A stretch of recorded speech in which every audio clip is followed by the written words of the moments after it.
Now we move on to an example of a chi-square test. We'll do it start to finish.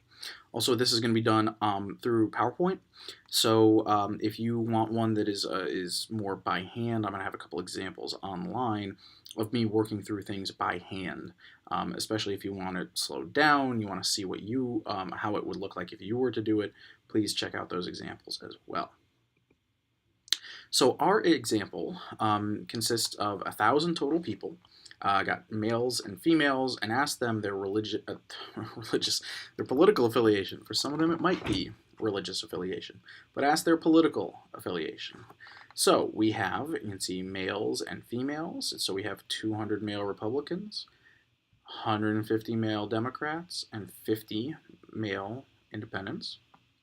In terms of females, we have 250 female Republicans, 300 female Democrats, and 50 female independents. So the first thing you want to do if you don't have it kind of down already is just go back and look at the steps that I gave you. So we have these 6 steps of what you need to do. First step is make your contingency table. Well, we've already got that done, but generally you'd start there. So what we need to do now is calculate the chi-square value. And then we'll work through all the other steps as well.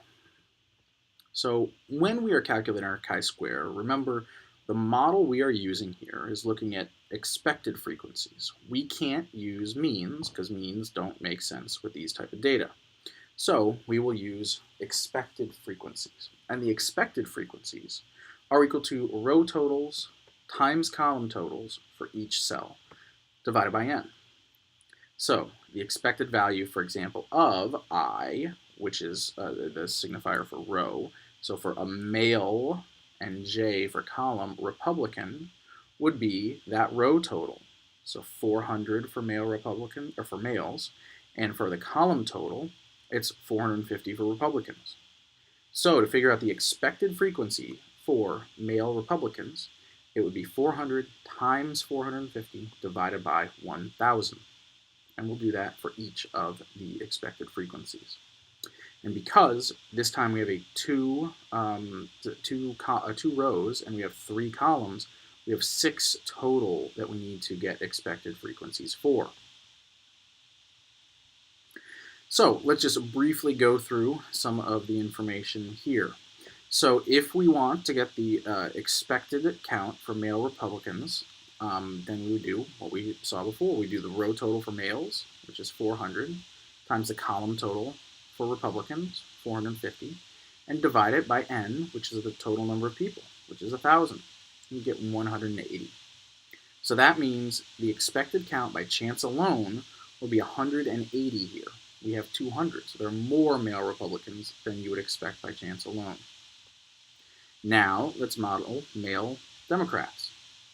So it's the same row for males, so it'll be 400 times, well, there's 450 total Democrats, so 400 times 450, and divide it by our total number, 1,000, to get 180. So for both of these, we would expect 180. Excuse me, both of these, we expect 180. For male independents, we do the male row again, 400, times the independent row, 100, divided by 1,000, which is n. And we get 40, so we would expect 40 there. Then if we flip to females, we look at female Republicans, we would take the female row total, which is 600, times the Republican column total, which is 450. Then we divide that by n, which is 1,000, get 270. So by chance alone, you would expect 270 female Republicans, so there are fewer there. For the female Democrat cell, we take the female and Democrat, the row total for females, which again is 600, times the column total for Democrats, which is 450, and then divide it by 1,000. So again, we're at 270. And then the last one is female independents. So it is the row total for females times the column total for independents divided by 1,000, and it gives you 60. So we now have all of our expected frequencies. If we had just chance alone influencing our chart, we would expect these frequencies. So now we need to see if the expected frequencies are different than our observed frequencies. And that's how we are going to calculate our chi-square. We use this formula, observed for each cell minus the expected for that cell squared over the expected value for that cell. And after you do that for each one individually, you add them all up. So in this case, we have our observed value of 200, subtract 180, square that, and then divide it by 180. Well, that is equal to 20, 200 minus 180 squared divided by 180. 20 squared is 400, so 400 divided by 180 is 2.22. So you just work through the math like that for each of them. So for the second cell, it would be 150 as the expected minus 180, square that. So negative 30 squared is 900, divided by 180 is 5.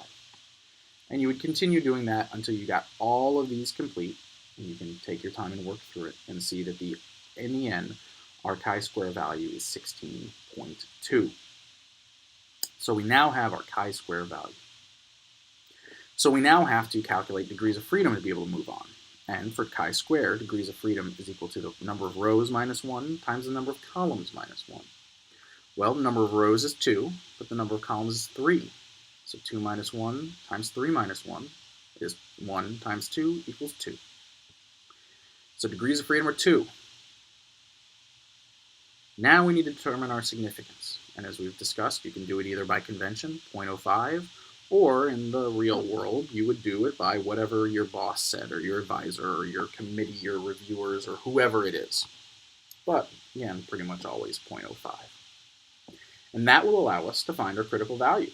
So we know what degrees of freedom is 2. We're using the probability of 0.05. So 5.99 is the critical chi-square value. And then finally here, we determine which hypotheses to reject. So we always have these two hypotheses for every chi-square you're ever going to run. We have chi-square value of 16.2, a critical value of 5.99, and we can see that the chi-square value is larger than the critical chi-square value. Therefore, we reject the null hypothesis. We say there is something significant there. So we say that there is some kind of association between sex and political affiliation because chi-square is larger than the critical value.